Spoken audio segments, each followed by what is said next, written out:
My wife punched me and accused me of cheating for working overtime. But when her manipulative best friend filed a fake restraining order against me, she contradicted herself in court, and the judge exposed her in front of everyone. I'm 29 years old, work in construction as a project supervisor, and what happened in the last 6 months basically destroyed my marriage and almost took my daughter away from me. I'm still processing all of this, honestly, because there are days when I wake up and can't believe my life fell apart so fast. I guess I should start at the beginning, when Rachel and I met like 5 years ago at a friend's birthday party.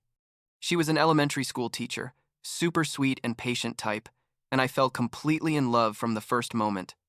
We got married 2 years later, a small but nice wedding, nothing over the top, and for the first few years everything was perfect, you know. One of those relationships where you really feel like you found your person. Rachel had this best friend, Brittany, from high school or something, and I always thought she was a bit weird. I don't know how to explain it.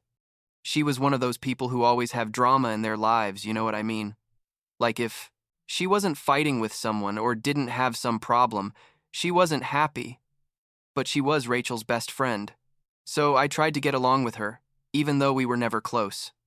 Rachel always said that Brittany had had a difficult life. That's why she was like that. And I thought, well, if my wife loves her, I'll put up with her. Brittany never got married or had kids, lived alone in an apartment her parents paid for, and worked part-time at a clothing store. Rachel and she saw each other like 3 times a week, talked every day on the phone, and honestly sometimes I felt like Brittany was a bit dependent on Rachel. But I never said anything because I didn't want to cause problems. When Rachel got pregnant in March last year, we were thrilled. We had been trying for like 6 months, and when it finally happened, we both cried with happiness. The pregnancy was pretty normal, some typical discomforts but nothing serious, and Rachel kept working until like the 7th month.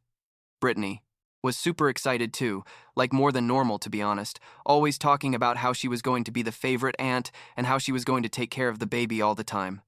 I thought it was sweet that she was so involved, but looking back, I should have seen it coming.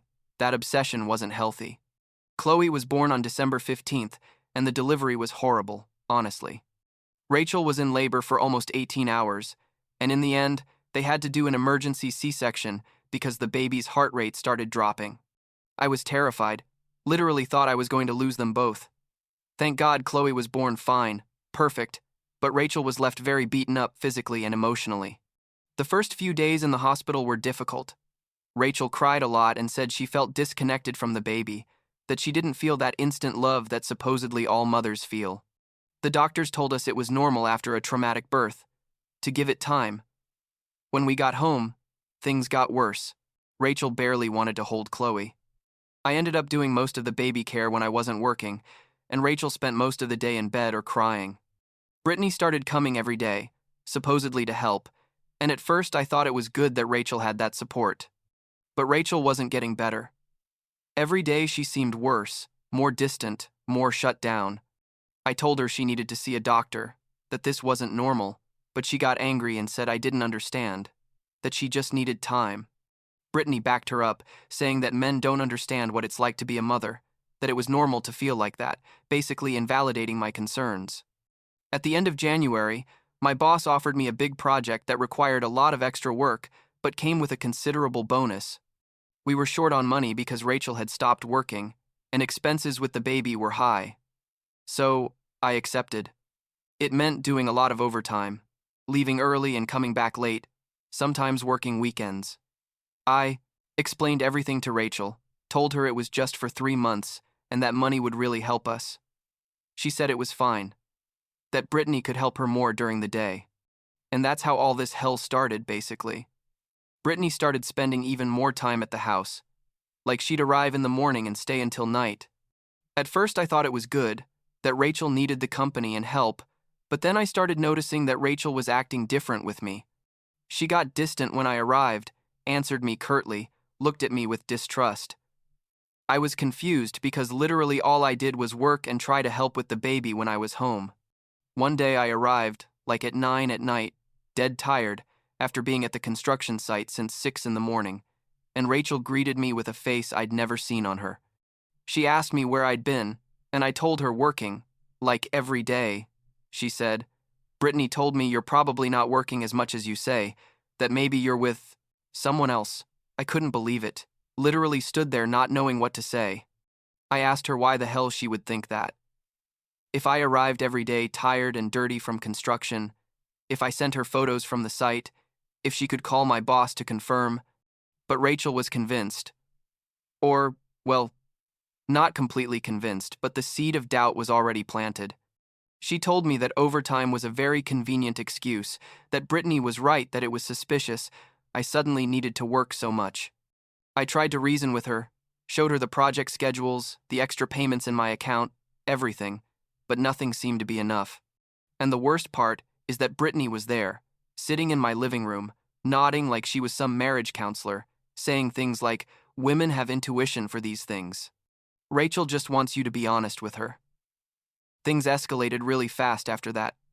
Rachel started checking my phone every time I got home, went through bank statements, asked me specific details about my day. I gave her access to everything because I had nothing to hide. But the more I cooperated, the more convinced she seemed to be that I was hiding something. Brittany was still there every day, filling her head with theories and suspicions, saying things like, "All men do this when they have new babies. They feel displaced and look for attention elsewhere." And Rachel, who was already in a horrible mental state from postpartum depression, believed it all. One night, like mid-February, I got home and the house was completely trashed. Drawers open everywhere, clothes thrown around, papers all over the floor, and Chloe crying desperately in her crib. Rachel was in our room searching the closet, literally pulling out all my stuff and going through it. I asked her what the hell she was doing, and she yelled at me that she was looking for proof, that she knew I was hiding something.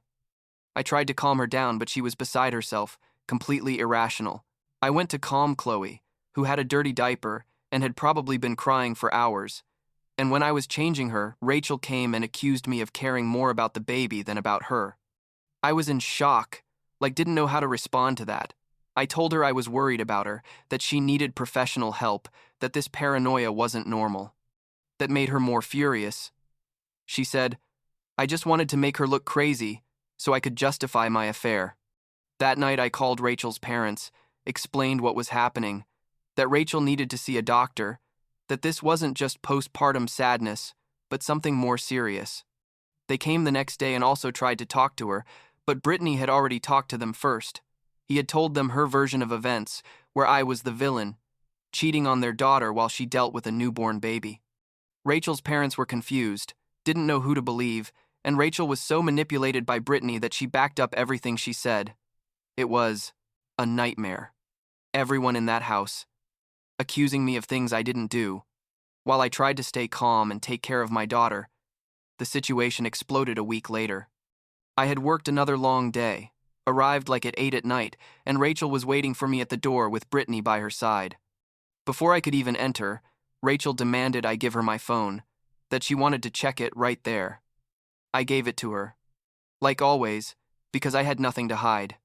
She checked everything, messages, emails, photos, apps, search history, everything. She found absolutely nothing, because there was nothing to find. But instead of apologizing or calming down, she got even more furious. Brittany told her that only proved I was very good at hiding things, that I probably had another phone or used self-destructing apps. I exploded, yelled at them that this was insane, that I'd been putting up with baseless accusations for weeks, that I was fed up with being treated like a criminal in my own house. Rachel pushed me and yelled that I was a liar, that she knew the truth. I tried to walk away, didn't want the situation to get physical, but she followed me and started hitting my chest with her fists. I just raised my arms to protect myself, telling her to calm down, but she was completely out of control. Then she punched me straight in the face, in the eye, and knocked my glasses to the floor. I felt horrible pain and knew I was going to end up with a black eye. Brittany did nothing to stop her, just stood there watching. And I was terrified because I'd never seen Rachel like this. She'd never been a violent person. In that moment, I knew I had to get out of there. That the situation was dangerous, not just for me, but also for Chloe. I went to the baby's room, picked her up with her portable crib and everything, grabbed a bag and threw in some diapers, clothes, and formula. Rachel kept yelling at me that I couldn't take the baby, that she was her daughter, but I told her I wasn't going, to leave Chloe in a house where her mother had just hit her father. I called my parents while putting things in the car, told them I was heading there, and left. Rachel ran out after the car screaming, but I kept driving. I was crying, my hands were shaking, my eye was throbbing with pain, and Chloe was crying in her car seat. It was the worst moment of my life. Literally felt like my world was ending. I got to my parents' house like at 9:30 at night. They were waiting for me, super worried, and when they saw my face, they got scared. My mom started crying. My dad wanted to call the police immediately, but I told them to wait, that I needed to think. They helped me set up Chloe's things in the guest room, and that first night was horrible. The baby didn't sleep because she wasn't in her environment. I didn't sleep because I couldn't stop thinking about what had happened, how we'd gotten to this point. Rachel sent me like 50 messages that night, alternating between telling me to come back, that she didn't want to hurt me, and accusing me of kidnapping her baby. I didn't respond to any of them. The next day, I called a lawyer. I explained the whole situation, showed him the black eye, told him about the postpartum depression, about the false accusations, about everything. He told me I needed to document absolutely everything, to take photos of the eye, to save all the messages, to start the process for a restraining order if the situation escalated further. He also recommended I seek temporary custody of Chloe because Rachel clearly wasn't in any condition to care for a baby. That broke my heart because I didn't want to take her daughter away. I just wanted her to get better. But I also had to protect my baby. That night, literally at midnight, there was a knock on my parents' door. It was Rachel and Brittany. My parents didn't let them in, but Rachel was yelling from outside that she wanted her baby, that I had no right to take her. Brittany was also yelling, saying they were going to call the police, that this was kidnapping. My dad told them that if they called the police, he would too and report the assault. That shut them up a bit. Rachel started crying and saying she just wanted to see Chloe, that she was her daughter. My mom, who has a huge heart, went out with the baby so Rachel could see her, but didn't let her hold her. Rachel tried to grab her, but my mom stepped back, told her Rachel needed professional help before being alone with the baby again. Rachel collapsed right there in the yard, crying, and Brittany hugged her while looking at me with pure hatred. Eventually they left, but it was one of the most disturbing scenes I've lived through. The following days were chaos. I started the legal process for the restraining order, documented everything with the lawyer, and took time off work to care for Chloe full-time. My parents helped me a lot, but it was exhausting physically and emotionally. Rachel sent me messages constantly, some days asking for forgiveness, other days accusing me of stealing her daughter. Rachel's parents called me several times, worried because Rachel wasn't eating, wasn't sleeping, was getting worse. I told them I was worried too, but Rachel needed professional help. Couldn't just come back home like nothing had happened. Like 2 weeks after I left, Rachel's parents called me from the hospital. Rachel had had a severe breakdown. They'd found her in her room unresponsive, dehydrated, malnourished. She was under psychiatric observation. I went to the hospital, couldn't not go, and seeing her in that bed was devastating. She was connected to IVs, pale, with a distant look. The doctors explained that she had severe postpartum depression, that she'd probably also developed postpartum psychosis, which explained the hallucinations and paranoia. I felt so guilty. Like I thought that if I'd insisted more from the beginning, if I hadn't accepted that project with overtime, if I'd seen the signs earlier, maybe none of this would have happened. But then, while Rachel was in the hospital recovering, Brittany did something that left me cold. She filed a restraining order against me, claiming I was emotionally abusive to Rachel, that I'd isolated her from her family and friends, and that I represented a danger to her and the baby. It was all lies, every word, but Brittany had a plan. She'd been documenting things out of context, taking screenshots of messages where I told Rachel she needed medical help, presenting them as if I was telling her she was crazy. She'd written false statements about supposed fights that never happened. It was systematic and calculated manipulation. The hearing for the restraining order was in March, like a month after all the initial drama. I was terrified because, if they approved it, I'd basically lose access to my daughter. My lawyer was good, very good, and had prepared everything meticulously.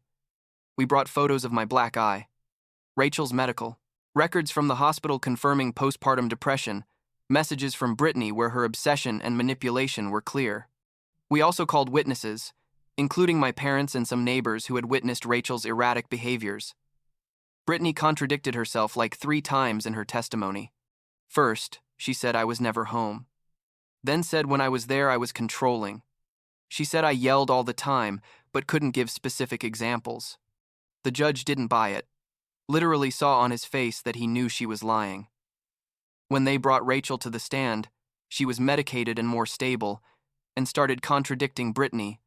She said I had never been abusive, that I'd always been a good husband, that she'd been very sick and Brittany had put ideas in her head.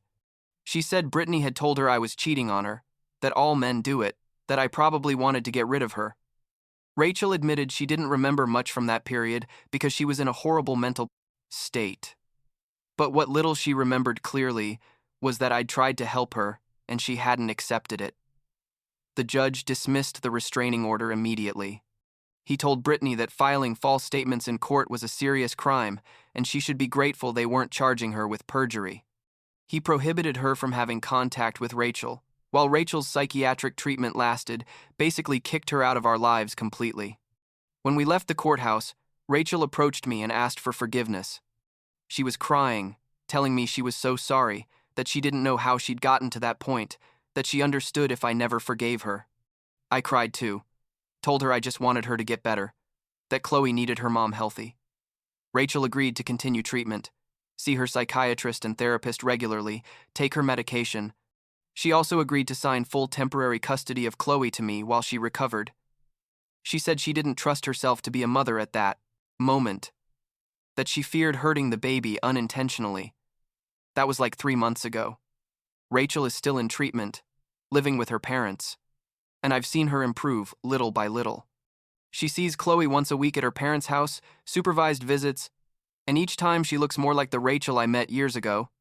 I went back to our house, the one Rachel and I bought together, but it feels empty and weird. My parents keep helping me with Chloe, and I'm looking for a daycare for when I go back to work full-time. The lawyer says eventually we'll have to decide what happens with the marriage, if we're going to divorce or if we're going to try to reconcile.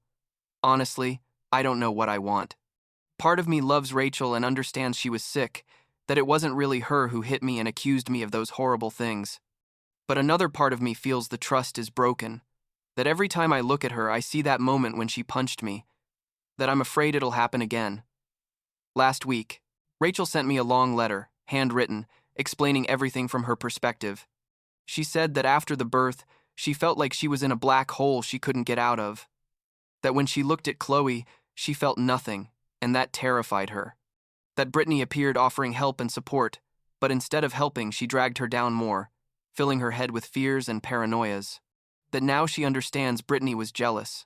That she wanted to destroy our marriage to have Rachel completely to herself. That it was a toxic friendship that should have ended years ago. Rachel ended the letter saying she didn't expect me to forgive her, but she wanted me to know she was going to spend the rest of her life making up for the damage she caused, being the best mother possible for Chloe when she was ready, though she understood if I didn't want to be with her again.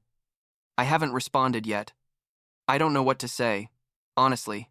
Chloe is now 4.5 months old. She's a beautiful and healthy baby despite everything that's happened. Sometimes I watch her sleep and think about everything. Rachel missed from these first months because of the illness and Brittany's manipulation. I think about how our daughter will never know how much drama there was in her first days of life, and maybe that's good. I think about whether I'll ever be able to fully trust Rachel again, or if I'll always have that little doubt in the back of my mind. Brittany, by the way, disappeared completely after the hearing. Deleted all her social media, moved out of her apartment, nobody knows where she is. Rachel's parents tried to contact her to confront her, but she never responded. It's like she vanished, and honestly I hope I never see her again in my life. Yesterday, Chloe smiled at me for the first time. A real smile, not gas, and I felt like my heart was going to burst out of my chest. I held her and told her Daddy was going to do everything possible to give her the best life. No matter what happened with Mom and me. And I think that's the only certainty I have right now, that I'm going to protect my daughter from everything, even if that means making difficult decisions about my marriage. I guess time will tell what happens with Rachel and me, but for now, I'm focused on being the best father I can be, and that has to be enough.